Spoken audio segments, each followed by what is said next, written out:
Alrighty. Steve, can I get a little bit more from you real quick? Yeah, no problem. So resume as I was spaghetti saying about talk, the please. spaghetti. You're not saying it right. Spaghetti? Spaghetti. Spaghetti. So I can only say it when I have my hand in that position, by the way. Like, it's Side note? that or with a... Sorry, go ahead. I was going to say, side note, like, I know that was like such a meme, but that's a real thing. I encountered some Italians on the train, and that they were talking like that. That's with their just like their hands in that position. I was like, "What the fuck? This is real life." It's called enunciating. All right, we got him. We got him. We got him. Got him. Do you have yourself? Yes, I am coming in really good. Well, good, because Coming you're the one introducing it.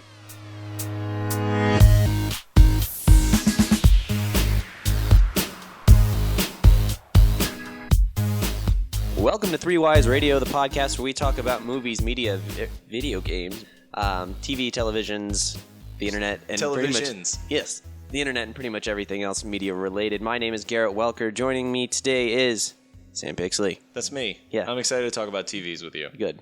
TVs and internets. So what kind of TV do you have right now, Sam? I just recently got a Sony, branching away from Samsung.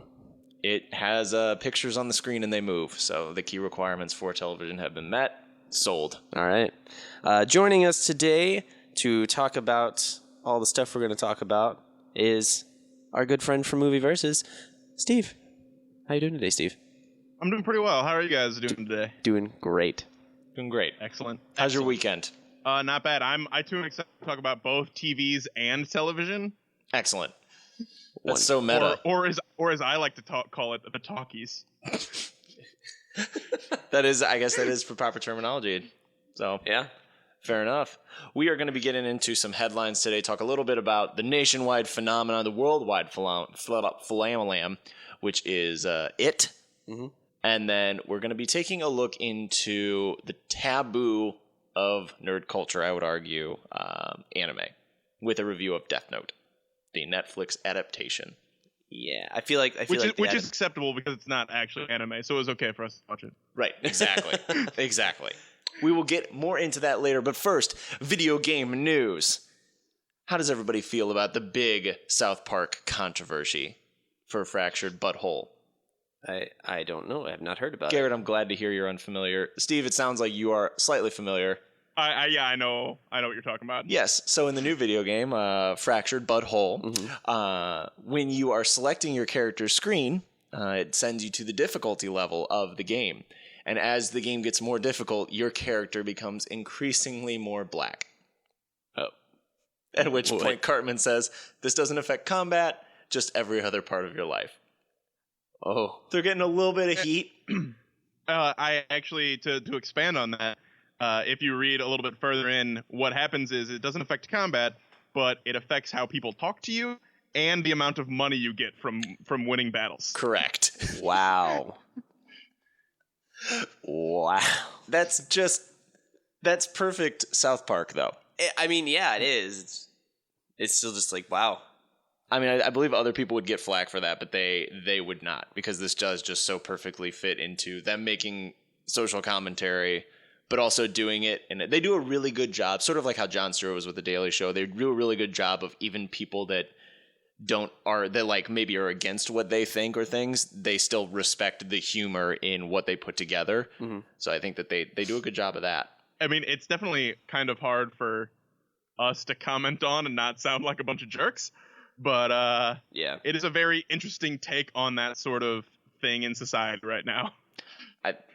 I mean, I think it's clever. I think it's well done. I'm not sure if there's anything else in the game. I'm sure there's going to be some surprises. Is it going to stop either of you from playing? I didn't play the first one. Well, fair enough. I actually really liked Stick of Truth. I think it was a little short, but I really enjoyed it. I thought it was very on the nose for like what kind of going along with what South Park is, and I had a good time with it, so I'm probably going to play this one too. Fair enough. Wouldn't you rather have a game that you enjoyed that's short rather than a long game that you just... Oh no, I agree. Mediocre? It was just like, man, I just wish it was longer. Like, probably just because, unlike many games that I've played recently, I kind of just binged on that game really hard, really quick. Yeah. Okay. Fair enough. I'm looking forward to it. Sticking in video game news, guys, what is Mario's profession? He's a plumber. False. What? That's all I had. He's a race car driver? Well, he's a tennis player? Interesting enough, in his new bio from Nintendo, he's quoted... Is he a gorilla wrangler? No, he is not. He is quoted as Mario, all around sporty. Whether it's tennis or baseball, Mario does everything cool. As a matter of fact, he also seems to have worked as a plumber a long time ago. So Mario's current profession is Olympiad. Cool guy. Well, it's good to know that he's hung up the old wrenches, I guess. Same question as with South Park. Does this new change in employment make you not want to buy a new Mario game? I don't know. I haven't played a Mario game in a while. It doesn't make me want to not buy it. It makes me wonder why they spent the time to do that. Exactly. I also thought the whole charm of Mario doing all of these sporting events was that he is, in fact, not sporty. He's kind of like a chubby plumber guy, an everyman. Yeah. I hate to be all insensitive towards Italian, but I kind of just want to call him a meatball. Yeah, fair enough. He is Italian. I'm just further down it says no longer Italian nor a plumber. Wait, did it say no longer Italian in the title? No, it did not. Okay. Yeah, sometimes you just wonder why.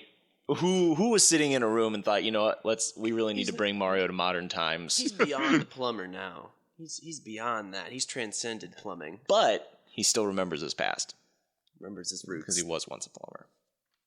I feel like there needs to be like a scene where he's like now haunted by his past of plumbing as he just tries to escape it. I believe that's Luigi's Mansion, isn't it?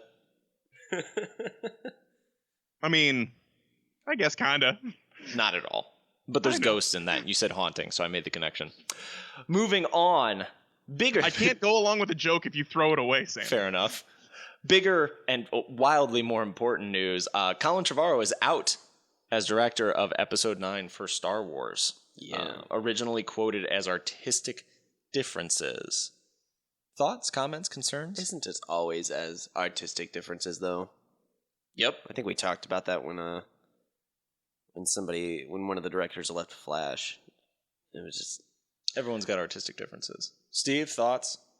I mean, I don't really know what to say. Like, I personally enjoyed Episode 7. I mean, Episode 8 is still to be seen across the board, but I just hope that it's going to be good. I thought 7 was okay. I thought it was an incredibly safe movie.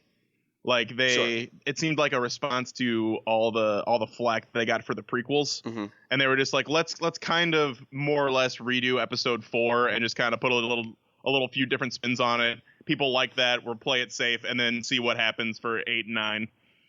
So it could go well. It could go poorly, and we're just gonna have to wait and see. I mean, I think the big thing is with this, and then with her name's not really Princess Leia, but with her death, Carrie Fisher. Sure, maybe Carrie Fisher. Things are still shaking around. So you don't really know what we're going to expect. I'm not sure. I'm sure the basic story of what's happening is completed, but I doubt the script is anywhere near close to being done. But an insider did say, if you want to get an idea of what artistic differences potentially mean, during the making of Jurassic World, he focused a great deal of his creative energies on asserting his opinion. But because he'd been personally hired by Spielberg for it, nobody could say you're fired. Once that went through and he did another movie, he had a very egotistical point of view, and he was always asserting his opinions. He's a very difficult guy. He's really, really, really confident. Let's just leave it at that. And the big problem that you get to there is there's one gatekeeper when it comes to Star Wars, and we all know that's Kathleen Kennedy. Yeah. She runs all of it. If you rub her the wrong way, you're done. And that is essentially what they believe happened.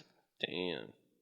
Which makes sense. I mean, he's not a young guy, but he was he had his first big break in Jurassic World, and that was extremely financially successful. A lot of people said it wasn't the best movie, but it was very successful, and he had Spielberg on his side, which, I mean, in the art community... I mean, that can write you a lot of checks. Yeah, yes, it can. But also, in the artistic community, there is always that fear of getting an ego that can start to affect things, and it looks like that unfortunately, happens. Yeah, it sounds like we got like a big fish in a big pond, and then a shark showed up by the name of the owner, essentially, of Star Wars. Yeah, sounds like it. So right now they're not sure who they're looking to bring in. There's some names flying around. I know J.J. Abrams and Ryan Johnson were at the top of Yeah, J.J. Abrams is not going to happen. That's unlikely. But they're looking at bringing back episode 8 back to episode 9. But I mean, all that is contingent on. I assume we're going to see at least 3 more names on this before we actually get any kind of definitive statement. Yeah. And where is the trailer? They've been teasing that for a while, haven't they? For which one? 9? 8. No, 8. 8. Okay. I'd be shocked if there was a 9. I've talked to Tyler and Charlie about this on our cast. I kind of avoid trailers until I see them in theaters. I don't know. I just like seeing them on the big screen, so I just tend to not be chomping at the bit for trailers. So when I see them, I see them. Fair enough. Good on you. It's a good way to live. Next up, we've got some more movie news. Guys, do you remember how Jared Leto method acted for Suicide Squad and everybody by praised giving him and everyone loved used it? condoms? Yeah. You know, simple creative stuff. How you do? It's a beautiful thing, and he's right back at it. Apparently, he blinded himself for his role in Blade Runner. Oh my god. Not with acid or anything, but with science. Shaded, science. Shaded like contact lenses. Oh, I thought you were going to say he just was really cavalier about the rules during the eclipse. No, he made a permanent decision. No, but apparently he wore lenses that blocked his vision, and apparently it was a spectacle to behold. Giving a quote from the director, Denis Villeneuve, maybe. It's a pretty cool name. He entered the room and he could not see at all. He was walking with an assistant very slowly. It was like seeing Jesus walking into a temple. Everybody became super silent and there was a kind of sacred moment. Oh, everyone was in awe. It was so beautiful and powerful. I was moved to tears. And that was just a camera test. Oh, God. That might be a little much. Nope. I think it was very accurate. I also feel like, because this doesn't fall into method acting. This just falls into like the physical aspect of acting. Like, well, I mean, it depends on whether or not he's like spending all day every day in these vision reducing contacts. Yeah. I guess. I mean, he could be doing it. He could not be. I'm not there. Do you care? No, not really. Is there ever a situation for method acting where you could give 2 shits? I mean, I think it's interesting, but I also think that for the most part, I don't care how it affects. Like, they should do it, and if that's what gets them into their process, you go to town. But, like, I don't need to hear the director talking about how he is now the second coming of Christ because of it. Oh, he didn't say it was second coming. It was Christ-like. Christ-like. Oh, okay. I apologize. No blasphemy on this show. Or heresy. Or whichever one that would be. Sprinkle of both? Both. Anywho, moving on. Did you guys know, apparently, in a recent interview, Gal Gadot nearly played Furiosa in Mad Max Fury Road? I did not. Yeah. Oh, no, I did not. Sorry, I was thinking of something else. She had auditioned for Fiora. Who's that? From Superman. Superman. Well, she's just... Well, actually, that goes to it. In a recent interview, she said that her career, before her big break in Wonder Woman, could be cataloged as so many almosts for so many big, great things. And that apparently... she was in the running to play Furiosa, and then Charlize Theron got it. She was also in the running for several other movies, and bigger named actresses got it. She felt like it was always her versus a big name, and actually she had a plane ticket back to Israel. She traveled a lot back and forth, and it was going to be her last one that she bought before giving up acting in Hollywood a week before she was asked to come in for Wonder Woman. Damn. How is it that, like, every actor has that exact story? Like, Yep. I feel like every time I hear about an actor or actress, it's always like, the day before I left, I was cast as Han Solo because I was framing a door. Yep, precisely. That's exactly, you know what, I'm glad you caught up on that, because that is exactly what I thought too. I think it's just because it's a more compelling version of yourself to tell, and that is what actors like to do.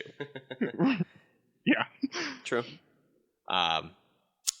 Honestly, though, I mean, I'm glad that Gal Gadot however you pronounce it, is now is a big name because I think she's very talented, but I couldn't see her playing those other roles. The Furiosa role. I mean, Charlize Theron nailed that, and I think also that's a testament to her range that I don't think Gal Gadot has gotten there yet, where she's able to play those that broad spectrum of characters. Well, I mean, based on her own like assessment of her career, like she just hasn't even had the chance yet. So like, hopefully, eventually, now that she's a big name, she's going to start getting more work. Clearly, and we'll see her grow as an actress. Here's hoping. The more I can see of her, the better. So. We'll leave it at that. More superhero, not really superhero news, but this is apparently Drew Goddard has been tasked with directing and writing the X-Force film, which has officially been announced that Cable and Deadpool will be leading the team. Thoughts, comments, concerns? Good. Drew Goddard has done Cabin in the Woods, Cloverfield, The Martian. He's more on the TV side of things with Daredevil. He's on Buffy, a lot of different things like that. Thoughts? You just said a whole pile of things that I have enjoyed, to be completely honest. So, I mean, I'm excited. X-Force is, of course, like one of those X-Men type projects that a lot of people kind of only vaguely know about. I am included in that group. Like, I know a couple of the people just because of watching the cartoon as a kid. Yeah. So I'm excited to see what happens. I'm a sucker for superhero, like just power movies, like superpower movies, regardless. So I'm already on board. This one is essentially like a dark Spec Ops of X-Men. And I think that actually he's perfect for this specifically because of Cabin in the Woods. Mm-hmm. I think what he did so well with Cabin in the Woods was take a overdone kind of movie element of horror, which is, there's a cabin in the woods and people are secluded, and kind of turning that on its head, still using the same tropes that are used in it, but putting a fresh spin on it. I think that could be exactly what we need with both A, mutants, and B, like a special forces movie. Yeah. I think those two things have been beaten to the ground. I completely agree. So I'm extremely excited. I think it's great news, but it's still in its infancy. So who knows? Yeah. And I think at some point, creative differences could come up. There could be creative differences far and wide. Who's to say? But I have faith in this one, and I've gotten over the fact that Cable and Deadpool, that this isn't going to be my X-Force from the Uncanny X-Force comics. That this is going to be like a different thing. Once you accept that, it's fine. It's totally fine. Does anybody here read any Star Wars comics or books? I have read some, but not for a while. So you dabbled? Did you read when you were a kid Jedi Academy? No, I didn't. Damn.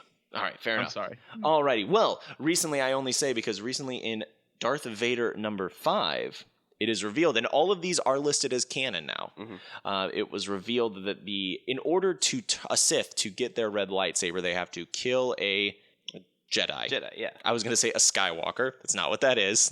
Family wouldn't have existed at that point. Anyway, they just breed the family. Specifically for slaughter. Here, take this lightsaber. Good luck. No, they have to kill a Jedi and then corrupt their kyber crystal in order to get a red saber. And that they're showing that when he had to do this, that he had a force vision where instead of completing his task, he actually struck down the Emperor and went to Obi-Wan for forgiveness. At which point he then opened his eyes and was like, "Nah, that's not going to happen." And then there we go. Oh, okay. I thought it was just kind of an interesting to almost see like a what if. Yeah. Like an Elseworld tale. And I'm also not sure what the canon on that is with how I just thought it was you found a mean crystal, a mean kyber crystal, and that was a red one. So I don't know if this has been done before. I'd be interested to see what Beyond the Blast Doors has, if they have any insider info on that as to how that actually goes about or originated from. Mm-hmm. But a little bit of interesting Star Wars news since we can't get a GD trailer. Anyway, okay. Last bit of headlines. I know we're all wondering. Steve, what's the question we're all wondering? I'm honestly too afraid. Why did Jennifer Lawrence agree to come back as Mystique? Oh. I know we are dying. Garrett, you've been texting me day after day. You've been tweeting. We need to talk about that because I do not use Twitter. But why did she agree to come back after she said she wasn't? After she was so clearly uninterested, right? In the role, correct. God, Well, because I think we can all agree on this. We need more posters of her getting choked out by a villain So to true. cause controversy. So true. So very true. Would you guys like me to read the quote? Oh, sure. Oh, I've been Most definitely. waiting. My contract was up. I didn't have to do another one, but if I didn't do another one, what would her story have been? I felt like I owed it to the fans. I owed it to the character to follow her journey, to be fair to the movies, and not be like, I don't want to do another X-Man. And then I just never show up, and everyone's very confused about the mystique they've been following for the last 3 films. To which I ask, does anyone give a flying shit about what happens to Mystique? Or any of these X-Men? Especially because you haven't even really, like, tried to tell Mystique's story. You've just been, like, side-ho. Most accurate description of Mystique. Side hose mutant ability, slumming it. But seriously, though. Like, she's a hero. No, To all the she's little not. all the little mutants that work in the mutant fighting pits that are everywhere. They all look up to her. No, They don't. they don't. I think that's just a bigger indicator. Like, thinking about it, do we care about any of the characters from these new X-Men movies? No. Really? I mean, like, I was invested in Wolverine, but that's because there was a connection there, and I really like Wolverine, but I also really like Magneto and Xavier, and even though they were both really good in the movies, you know how their story kind of goes. Yeah. Yeah, I mean, I agree with you there. Like, I don't. When it comes down to it, you're right. Like, there's no thread of that movie that I just feel needs to be pulled. It's just like, well, we'll see what happens next time. What scrapes this Scooby-Doo crew gets into this time. There's literally more threads that I'm worried about being pulled than I want them to pull. Like, when they're like, Phoenix Force, I'm like, no, don't pull that thread. For the love of God, just do not let that kid playing Cyclops be on film ever again. Oh, he's in it. I know, because He's he's also going to be in Ready Player One, and I'm not excited about that. You didn't care for his performance as the dull tone Cyclops? No, God, his performance was like by far the point where I was just like, oh my God, why are they? Who agreed to like continue to keep making this happen? I think they were just trying to find a male counterpart to Sophie Turner and let's see who can play off each other the worst. Both incapable of emotion, truly a spectacle to behold. Just so many of those scenes of them interacting in that first in Apocalypse were just so bad. Yeah, I rewatched it recently. It does not hold up. You can't even say it doesn't hold up. It's like 2 years old. Exactly. and to be fair, I didn't leave that movie and was like, oh yeah, that was good. Like, or are you referring to that it doesn't even hold up to its low receival? Yeah, yes. I think it doesn't hold up to its 52% on Rotten Tomatoes. Yes. It does not hold up. Does not hold a candle to its own expectations. Oh, man. All right. Well, I think that was a good note to leave it on. That's all the news we'll need. When we get back, we'll talk a little bit about it and a little bit about Deathnote. Whenever I want something smooth and classy, I listen to 3 Wise Radio. We're back. Let's talk about it. Guys, you both saw it, and I didn't. I want to, so I don't want any spoilers. So talk about this movie without telling me anything about it. Ready? Go. Okay. There are children in this film. Thanks a lot. There's a clown in this film. Is it a clown? We don't know. I think we're pretty certain it's not actually a clown, though, right? No, yeah. It's a. Well, when you say alien. not a clown, do you mean alien. like it's not alien. an actual dude that is a clown? No, it's not John Wayne Gacy. Yeah. Yes, correct. Correct. No. From what I remember of the snippets I've seen of the original miniseries, this was great. I mean, it's a great. Even take out all of the stuff about it's a Stephen King book, like it's already been made before, like shit like that. Like, this was just an overall like good film. It had a good presence of it, like. You know how I know it was good? Because I can't articulate what I'm trying to say. No, because you called it a film instead of a movie. Oh, yeah.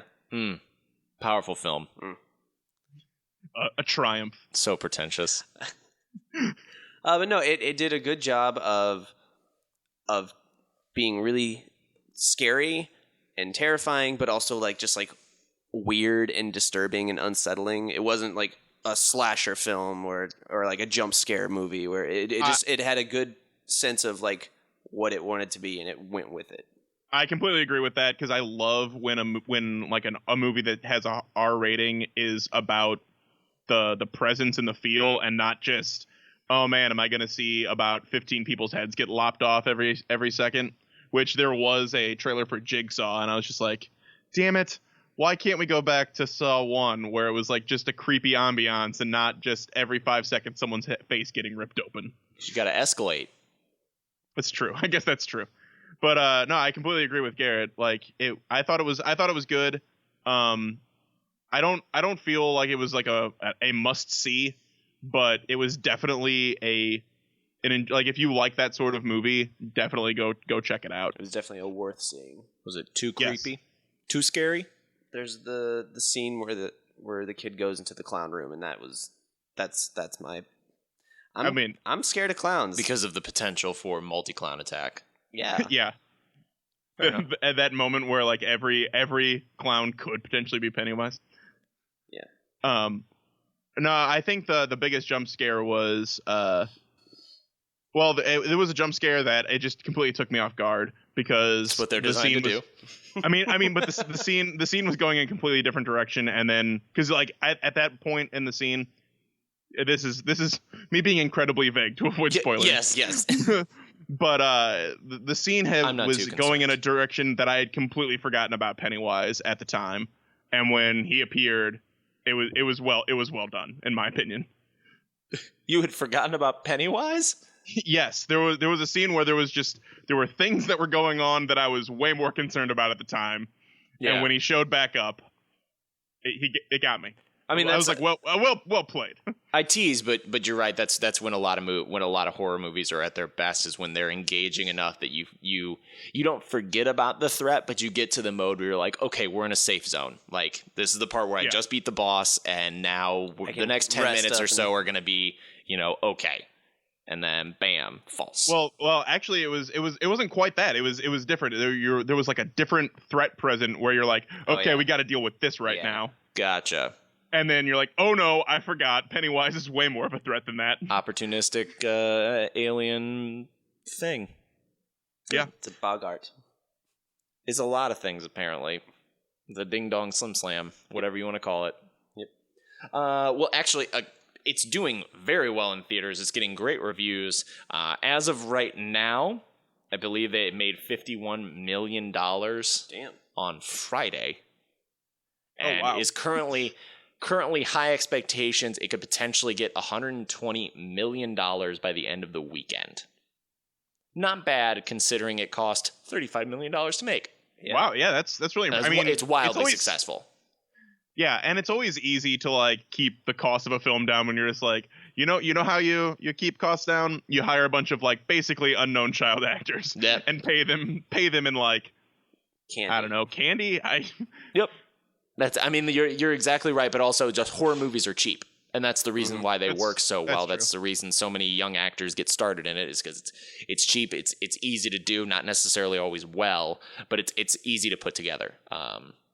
But sometimes you strike gold, and this is well on its way to doing that. So I'm very excited to see it. You excited for the potential part 2? Yeah, I actually really am. Yeah, I thought because I remember the part 2 because I never watched, I guess, the miniseries, but I know vaguely some things that happen. So as it was like winding up and they hadn't gotten to adulthood, I was like, oh, they're leaving that whole section to be its own thing. And I think they set it up well, and I'm excited to see where they go with it. Absolutely. Which will probably be more because they'll probably have like bigger named actors as adults. I actually think that they don't. That's even better. They keep to more unknowns for budgetary reasons, and just if you can find the right actor. And you don't these and horror movies aren't usually the type of movie that you want to. It's like, oh, let's get Tom Cruise because that went so well for The Mummy. So I'm optimistic. I can't wait to see it. I'm looking forward to it. Just got to find the right time to go. But we did all see, transitioning into our bigger topic for the day, hot topic, Deathnote. The not so original, but they still coin it as a Netflix original. But the adaptation of the anime was originally a written anime, right? And then moved into... I honestly don't know. Yeah, it started in paper format and then moved to the screen. That's what bothers me about anime. It's so damn confusing. But let's talk about anime a little bit. Let's just kind of give our backgrounds as to what we've either read or watched, how much of it. I can get us started. I personally have not seen much anime. I'm not counting Dragon Ball Z. It's off the table. Everybody's seen it, or every adult male at this point has seen it in our age bracket. So I'm going to skip over that. There's been a lot of things that I've been interested in watching. Is Avatar considered anime? I would consider it falls in there. I think it's more or less close, just because so many people, honestly, so many people think it's anime. Is it not? It's skirting it. It's actually, I think it's a Nickelodeon cartoon done in America, stylized towards the anime. So it sounds like actually a good way to delve into it. Yeah.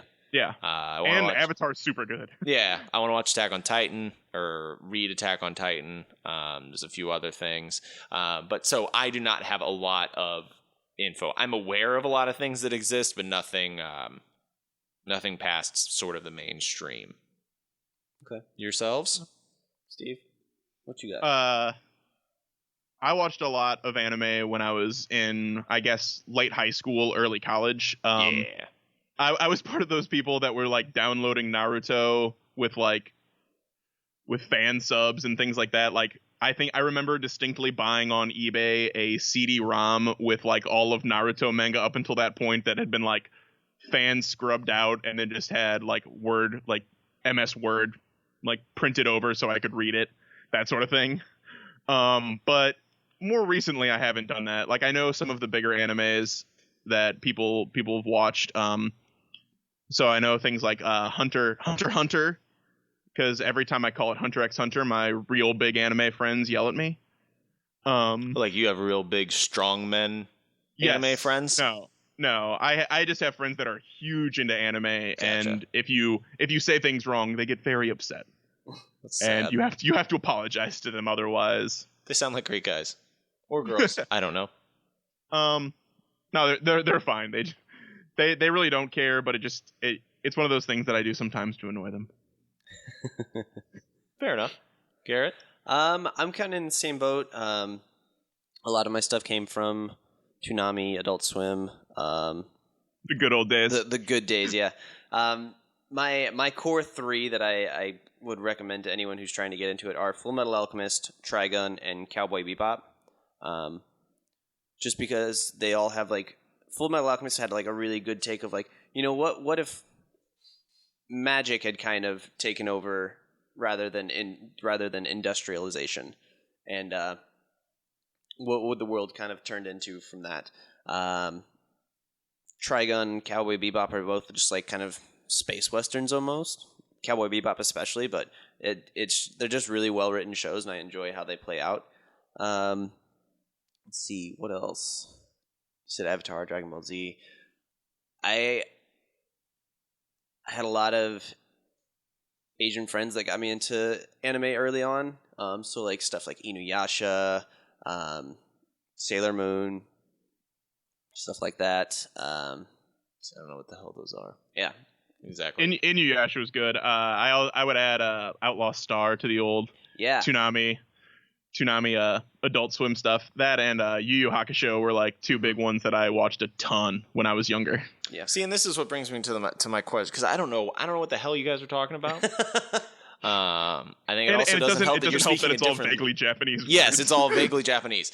So again, that's my question: is why is this still seen as not part of the mainstream? I mean, is it because it's in a different language, so it's intimidating to get started? Is it purely because of the kind of sexual subclass of what this genre kind of is or has been a part of?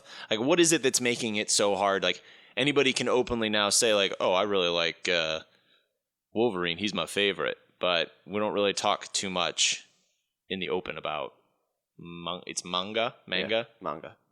I actually had a conversation with someone recently where they said that they thought anime meant like hentai and tentacle porn. Like they thought that was all anime was. Right. That's what I'm saying. I feel like it's partly that, and like that's the stigma that people view it as. So is hentai porn? Hentai is like a subset of anime, yeah. Which is tentacle porn. Just porn, yeah. Okay, so you don't ever want to go to Barnes & Noble and be like, I'm looking for the hentai section? Correct. Will you find that there? I don't know. I honestly don't know. All right. I don't Steve, know. your assignment for this week. Go to Barnes & Noble. Ask a friendly employee. Get us this information, report back. All right, I'll film the experience. I also feel like, yes, the over-sexualization, but just like how it was introduced kind of more into Western culture. You know, it was through late night stuff with like Adult Swim, whatever Tech TV had going on before then. It was all like late night stuff. So either you were like the night owl staying up to watch this, right, or you missed it completely. The only like big things that were kind of more accepted were Dragon Ball Z, Pokemon, Naruto, stuff like that. And like so either you're in their like direct line of demographic or you're not. Well, it also doesn't help that I think like the old stereotypical like the comic book nerd from The Simpsons, like that image is kind of been shrugged onto the anime from the comic book. Yeah. Like the comic book person is now seen as like a normal guy is now the comic book nerd. And then like they've shoved that entire like weird basement stereotype into like the anime box now. Yeah. Like that's where you are now. It's just our constant need to feel superior, feel like we need to pick on somebody, and now that the nerd culture is almost, you can't even say nerd anymore because it's just so liquidated into everything else that we still got to pick on somebody, so we got to call somebody a nerd. So let's just make it the anime people. Well, and then there's like just things that happen that are just unfortunate. Like every time a new YouTube video is released where it's an overweight person using swords on bottles of water. Like that doesn't help. That doesn't help that scene. But see, it's got nothing to do with anime, and yet you're still saying that that's exactly what it is. Because it's the unfortunate problem that it's a samurai sword, and so like just somehow they get associated. Oh, Steve, I think you just opened a can of worms. I have dug myself into a hole on this one. You have, I assume you have been on the Reddit, the subthread Mall Ninjas, right? No. That is what that sub is. Oh, okay. Cool individuals wielding katanas and the like. But see, like the problem is that like every time I see that video, someone's like the caption's always like someone's been watching a bit too much anime. And you're like, "Oh, okay." But like that's just what it's been associated with now, and I don't really know why exactly. I think maybe that's what it is. It's just it's a little bit foreign, and unfortunately, it's got more sexual undertones in it than most other parts of the nerd genre. So it's really hard to make this mainstream. And then when you see when you see Deathnote, or when you see a lot of the easier attempts to get people into it, it's much harder for them to get into. Whereas if you're going to watch, let's say, so you have two ways that you can get into Avatar, which we would say, I guess, is apparently the best Americanized version to kind of get into that realm. You can either A, watch the TV show and invest hours upon hours upon hours to get into it, or you can watch the M. Night Shyamalan movie Avatar: The Last Airbender, which was just garbage, royally panned by everybody. No, just completely interchangeable. Like they're so similar in every respect. No, they're not. What I'm saying is that they're different, and that unless you really, I'm joking. That movie was terrible. I heard it was great, but you haven't seen it. I've seen it, and I didn't understand. Oh. I saw it, and I saw it with people that are familiar with the Airbender, and the entire time it's like this isn't right. And I was like, but there's a big old wildebeest thing that they're riding. Like, that's not my Appa. Like, I don't know what Appa is, but he seems like he's doing a great job to me. So I want you, like, that movie was to Avatar as Dragon Ball Evolution was to Dragon Ball Z. Fair enough. But I also was kind of into Dragon Ball Z. Which, again, even in the Dragon Ball Z movie, which was an Americanized version of it. There was just this weird scene where the love interest, they had like a little slow-mo action like scene where she was eating a strawberry. Mm-hmm. Yep. And it was just like, that is the key. Like, why is that? What is that? Who is that for? Because that's the problem with animes. People see that and like, what the fuck is this? Yeah. I don't know what it is about anime, but it's like a magnet for people to show up at the exact awkward time. Like if you're watching a movie, like it's a like 500 episode anime, and someone will walk in on you the one moment that a girl has like fallen panties up into like a basket of fruit, and you're like, well, no, it's not what you think, and it's like, no, it's exactly what I think. Creep, I want a new roommate. Like every single time that scene comes up in an anime, that's the one time that people need to come and talk to you about anything. Yeah. And it's the absolute worst. Yeah. Because you're stuck trying to defend it, and you trying to defend it just makes you look worse. And also because then your first thing is, no, just watch and see how it plays out. Versus immediately like, I'm not doing that. Yeah. Oh, that's a very good point. And it sounds like you've got a sordid past of doing that. So I feel for you. It's the worst. I hate it because you're like, you don't even know that it's coming. Like up until that point, nothing has ever happened. And then someone comes in like, what are you watching? Like, oh, it's this really good. And then you just turn back and you're like, damn it. Why now? Because the Japanese anime gods hate you. Yep. Apparently. All right, so best way. Give me one thing. Avatar's on my list. Give me one thing that I should watch to get into it. I don't want to watch Cowboy Bebop. Why? I don't know. Ooh, wow. I don't know why. I really do love Cowboy Bebop, but I mean, I would probably just tell you to watch the original Death Note, like the anime of Death Note. It's not very long. There is a part in the beginning of like, I think it's considered season 2, which is difficult. Or I actually no, I'm gonna backpedal on this one. I'll give you One Punch Man. I am very interested in watching that too. There's a ton of things I'm interested in. It's just such a daunting task to like find it, and because One Punch Man is kind of like the Cabin in the Woods for anime. Like it kind of makes fun of the old anime tropes. He's just it's essentially just this like scrawny little guy that is unstoppable. Like he's a superhero, but everybody hates him because he's so.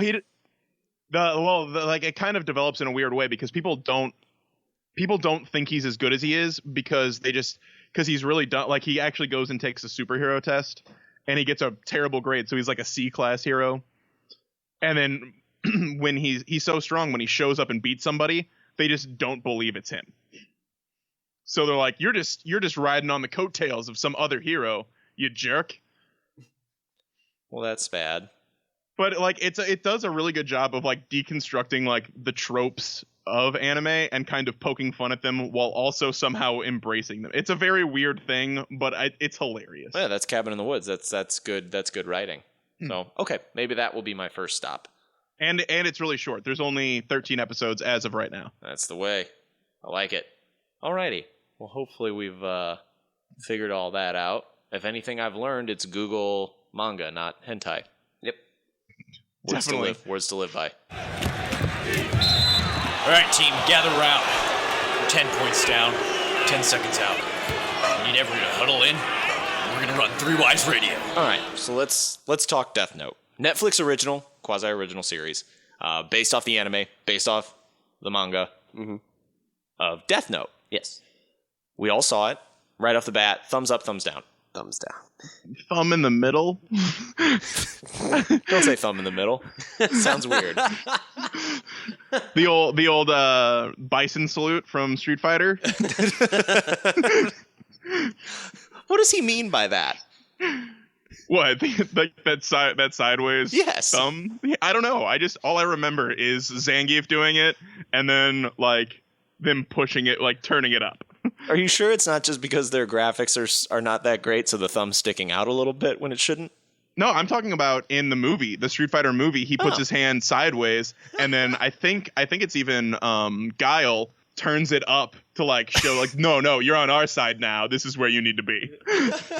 I'm so glad that you were referencing the Street Fighter movie and not more socially acceptable video game series. It's all socially acceptable. God damn, I'm proud of you. You're doing great things. Perfect. All right. Well, I actually didn't hate it. Well, I respected a few things about it, but let's break it down. So essentially the story goes is Light, coolest name ever. And this has all been westernized. Yes. But Light essentially just stumbles upon or is selected to carry around the Deathnote, which is a magical tome that there's a bunch of rules, but essentially you can write down and essentially conduct the fate of another human being as long as you know their face and you know their name. Yes. Correct. Behind that is a death god, sort of like death demon thing named Ryuk, who just kind of is like a sort of an antagonist, protagonist. Like he's kind of on the fence. Yeah. It's weird because it's always kind of implied that he's like the cause of these things, but like you never see him do it. Like he's just there. He just eats apples. Like that's exclusively what he does. But he's almost like a puck kind of thing where he's just kind of there to dick around. Yeah. Just to play games. And it's just essentially how he wants to become almost a godlike figure and rid evil from the world, things like that. Let's break it down. As a movie, thoughts? As a movie, it's had a lot of really weird shots. A lot of just like really weird acting choices. That's a good way to put it. Choices. No, is a loose talk term. to me about the acting choices because I think I have something for that. I just feel like the guy that played Light was just Really good. no.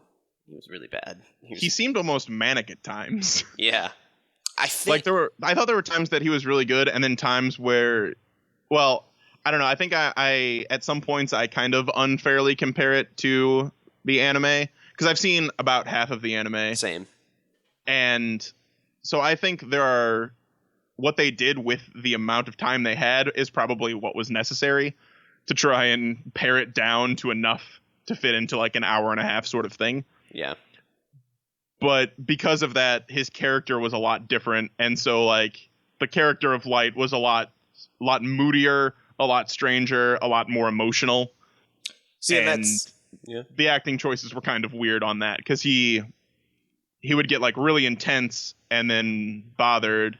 And then other times he would be like the original character where he was a lot more methodical and a lot more, I guess, calculating than he should have been based on the way they portrayed him earlier in the movie. Right. And from what my understanding of the show is, or of the anime is, that Light is an incredible, like a genius. Like he is. Oh yes. He is extremely intelligent to the point of you almost have like the pseudo, not Asperger's, but like you almost have trouble communicating with other people because you are so smart and are constantly like Correct. playing everything out in your head. And so that's why he thinks that he's able to manipulate the system in the way that he does.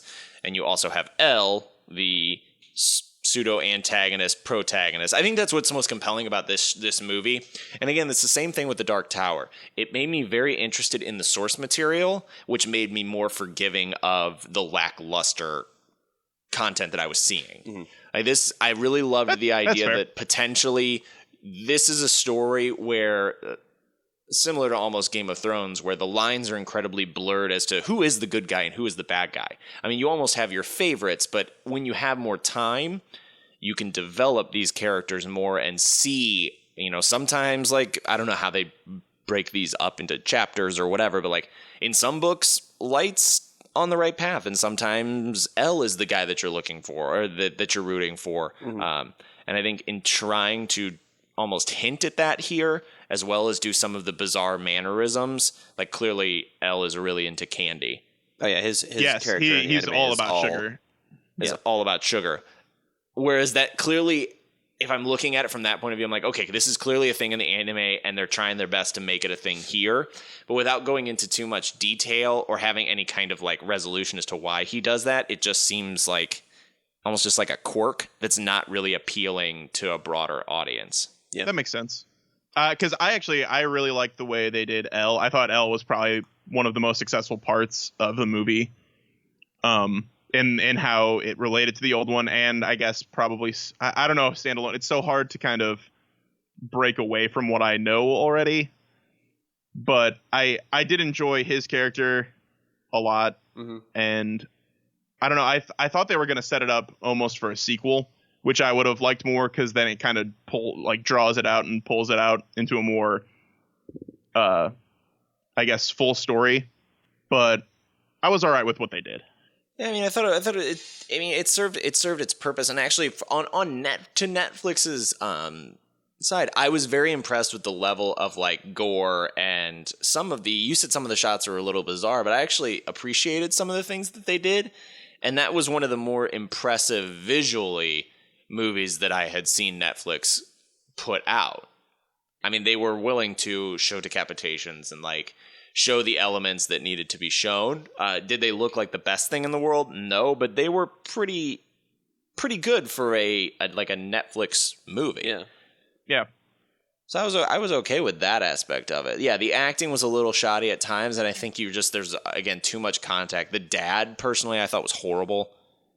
Like his acting and his interactions with Elle were just so stiff and not the way that I think they were supposed to be. Yeah. And not only that, like in the show he's a very good detective, but in this, like, they say he's a good detective, but I never feel like he's a good detective. Right. Like, Elle just takes that thing and is like, oh, you did a good job. And I was like, really? When would he have done a good job?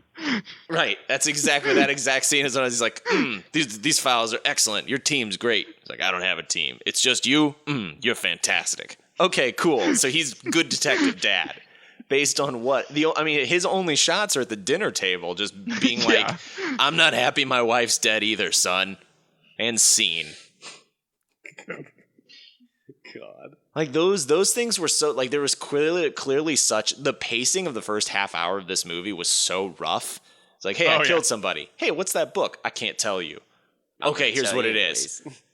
All right, and now you instantly believe me. I think that's a big detriment to this was, like, there was a very interesting buildup of Light testing the limits of the Death Note in the show, of like him examining what he can do, and then like, because he kind of explores it a lot more, because he kills somebody. He's like, okay, that's how that works, and he's like, I wonder if I could do something different, and then he's like, well, what if I make them do something ridiculous? And then it's just him exploring what he can do with it and how he can manipulate it. So it's less of a like, here's all the rules, and then him just kind of like, he almost creates. Yeah. He almost, well, not creates, but develops the rules through an understanding of what the potential of the book is. See, that's extremely interesting. Whereas in this, it was like, Ryuk's really cool, but I don't like the. He's a very impressive. I thought he looked great. I thought they did a great job with him. I thought landing Defoe was a huge success for them. Yeah. But when he like pops up and is like, Rule 68, you can't do this or that, I was like, I don't think that's what you're supposed to do in this. Yeah, in the show they do a really good of him like, okay, I'm gonna try this, and then him thinking through like, okay, that's why that didn't work. Like, they don't have access to these things. I can't tell them to do this. Right. If they can't magically, or they can't make a, as they used in the movie, have a shark appear in a bathtub and eat somebody. Yeah, correct. Because they're not gods; they're just death gods. Death gods, which are a lower class of gods. Also to their potential too. Like Japanese, like that kind of culture is very interesting. Like just with the levels of gods and the hierarchy of all of that like ancient religions and things, it's all very interesting to me. So what else? Anything else that we missed? Performances were a little meh. No, I think I thought they did a good job with the girlfriend and kind of creating a parallel to the girl to the character Misa in Death Note, but like not. Of course, once again, they just don't have the time to develop her in the same way that they did in the show. Yeah, but I think they did a good job with the limited time they had. In the show, doesn't she start out as just like being one of those Kira worshippers and just like, oh, I would love to meet him, and then like finally does? I don't remember. It's been a while.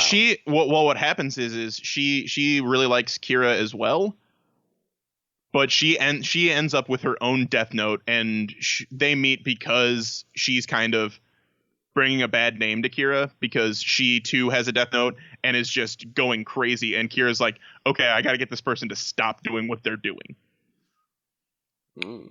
Gotcha. That's more interesting than just girl is kind of just unhinged from the beginning. Yeah. Like, she almost read the entire time. Like, someone that's this okay this quickly with, and like, oh, you have a magic book that can kill people, and you just showed me kill somebody on YouTube, and then you're telling me you're talking to a demon, and I'm just going to play along with it, and we're just going to have lots of sex and kill people? Cool. Like, you're clearly unhinged. Well, in the show, in the anime, I believe what happens is her parents are killed by someone, and that person ends up being someone that goes down in Light's like slew of murders. Like, he just happens to kill her parents' killer, and so then she becomes one of like the Kira followers, and then at some point she runs into a Deathnote herself. Gotcha. Okay. Yeah, the only other thing, again, like, I think pacing was the only big issue here, and trying to put together too much. It's like when they have like one of their classic, hallway scenes where Elle is walking down the hallway, and he's like, they want us to think it's in Russia, but it's not. It's in Portland. How do you know it's in Portland? FBI channels. What? Great, let's go. Also, just the idea of a man in a hoodie with a thing pulled up, like, kind of strangely. He walks very strange. Yeah. He just kind of strangely walking up to a podium and being like, I'm here to make an announcement. Who the hell are you? Who are you? Great. Like, that just to me was very bizarre. I mean, it is bizarre, but that kind of is how he plays it out. He does things and doesn't really think of how people should care about it. Oh, no, I'm not cared about what he thinks about it. I'm wondering, why are all these press conference people like super on board with this? Well, like, with whatever that is happening. Because like, he is an internationally renowned detective. Just known Sherlock Holmes. Sure. Yeah. But also, like, they were working with the police force there, so I'm sure they were like, oh, we're going to have a press conference on, like, what we're going to talk about, and then rather than one of the police or, like, a familiar face coming up, it's just like, hey, sup? Yeah. So this suffers from a classic show, don't tell. Yeah. Yeah. Well, and I think, and I don't know if it's the same problem, because I felt like this problem happens a lot when, like, books become movies. Like, I felt this way when I was watching The Hunger Games with friends, where I feel like things are missing, but I'm filling them in with my knowledge. Yeah. But I don't know how that plays out to someone who hasn't seen that originally. Yeah. Yeah, you're exactly right. Because, I mean, I did that big time with Batman vs. Superman, too. So I say watch it. I think it's worth a watch. If anything, like Dark Tower, to get you interested in potentially picking up a new anime or a new source for content. Yeah. Not this movie for the content, but other things. And I was thinking of this throughout watching it and throughout our talk, but like it definitely like hits the core elements of what the show is. So, and I feel like that's at utmost important. Yeah. You're not going to hit everything to a T, but like as long as you hit the core concepts of it, it's fine. I think it was really good for like an American take on the story, because like it definitely in this it doesn't focus on in the anime, it focuses way more on the mental and like trickery of moving back and forth of like who's Kira and whether or not Elle is catching him. Right. And I think this movie was more based around the idea of what happens when someone has this power. So they focus on slightly different things that's still a prevalent theme in the anime, but I think this movie, for the sake of timing, focused more on that aspect. Yeah. Yeah. It's a little bit easier to tap into, but it's still a good question in and of itself. All right. So fair enough. I think the consensus is not the worst thing in the world. It's worth watching, but also they still have a lot of room I could see people who are fans of the anime being very upset, though. Yeah. I think, yeah, again, it's about the perspective that you're seeing this with. Is use this as a tool to potentially try and get other viewers or other readers. Is it an ongoing series or is it done? I think it's done. As far as I know. Are you talking the original Deathnote? Yeah. It's done, yeah. Okay. And I think that's actually something that I do like about anime. Like, they tend to be more of... Like, there are animes that sprawl and go to ad infinitum and just go crazy, but there are a lot of like is still going. Yeah. But there are a lot of like really good animes that just they tell a story and then they stop and they create just a really good experience and know when to not push it further. Yeah. Okay. All right, good news. It's delicious. It's too delicious. Get out of here. Piquing your interest. Bam. It's that time of the year / week / whatever we do for podcasting where we talk about what's piquing our interest. In this segment, we will be breaking down what it is that's piquing our interest. So I'm going to go to Garrett first. Garrett, what's piquing your interest? What's piquing my interest is Riot Fest. Riot Fest is coming up this upcoming weekend, and I'm excited. Sounds hardcore. Oh, it's so hardcore. Is it? I don't know. It can be. Is it a music festival? Yeah, it's a music festival here in the city of Chicago. And up until you said that, I thought you were just going to play League of Legends somewhere. Oh, no. Because Riot Studios. Yep, Gotcha. I got you. But it's just got a lot of good bands. I'm only going on the Sunday, but it's going to be fun. You can see like Queens of the Stone Age, Andrew WK. I think Mike D from the Beastie Boys is doing a set that day. So that sounds pretty awesome. It's just a very eclectic, wide range of music that they play there, and it's always a fun time. Nice. So, Steve, what's piquing your interest? I am a nerd. We've talked about how that word doesn't mean as much anymore, but I've played Magic the Gathering for a long time, but recently a friend has gotten me into a Star Wars card game, and very soon a new set is coming out called Empire at War. Thrawn's going to be involved, so I'm very excited to get new cards and play more cards because I'm just a huge geek and I love playing cards and rolling dice. The collector in me wants to get on board with that, but I can't do it anymore. No, I respect not being anywhere near that lifestyle. But also I respect the lifestyle of it. Like I definitely know the exciting, but like when I've played Hearthstone, which is a card game, but it's an online card game. Yeah. And for all of the Warcraft games, not tangibly having the cards, I was like, this is dumb. It's dumb the second you when you spend money on it and then you can't get them and you're like, man, damn it. Yeah, well, it's free. Yeah. The game's free to play. But yeah, but without having that the tangible look at how thick this deck is. I love shuffling cards in my hand as I play too. Like that feeling is so good. You with your anime shirt. Yeah, anime shirt, just pausing anime at just the perfect frame as I shuffle cards. Nothing makes Steve's weekend like sheathing his katana, putting on his freshly pressed anime shirt. I have to unsheath my katana to feel at home.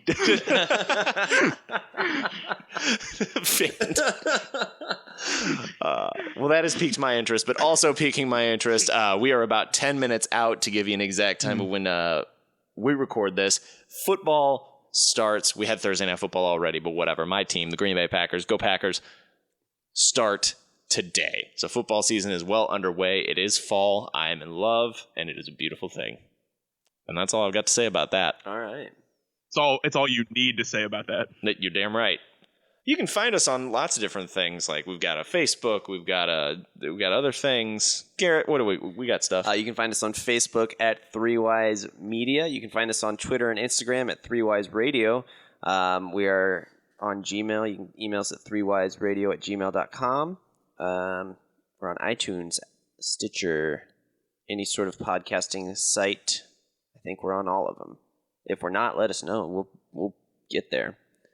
What's going on at Movie Versus? Well, we should be doing another podcast soon, but we have all the things as well. Movie Versus Podcast is pretty much the way to find us. On all of your favorite podcast apps. At Movie Versus Podcast is the Twitter, I believe. Movie Versus Podcast at gmail.com. If you want to get in contact with us, we also have a Facebook page as well, as I believe that's also Movie Versus Podcast or just Movie Versus. Any way you want to contact us should be easy to find. Just type in the words movie and then VS, not the word versus. So your podcast is Movie Versus? Movie Versus. Perfect. 3Wise Radio and Movie Versus are both on YouTube. Shout out to our friends over at Beyond the Blast Door. Shout out to our friends over at Good Bad or Bad Bad, and also our friends at This Film Is Lit. That's going to do it for us today. We will see you next week. Thank you. 3Wise Radio is a production of 3Wise Media. For more information, check us out on Facebook.